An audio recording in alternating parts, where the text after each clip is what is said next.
Hi అండి. కేరళ స్టైల్లో పోపులు ఏమీ లేకుండా కమ్మని కొబ్బరి రోటి పచ్చడి. దీన్ని వేడివేడి అన్నంలో ఇలా కలుపుకు తింటుంటే అబ్బబ్బా ఆ టేస్ట్ చెప్పలేమండి.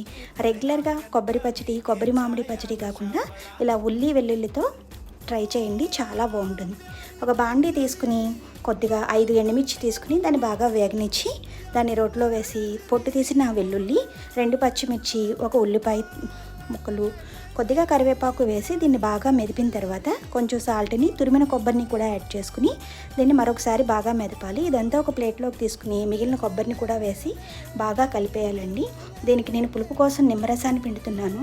1/2 చెక్క నిమ్మరసం పిండితే సరిపోతుంది. ఎంతో రుచికరంగా ఉంటే కొబ్బరి పచ్చడి రెడీ అయిపోయింది.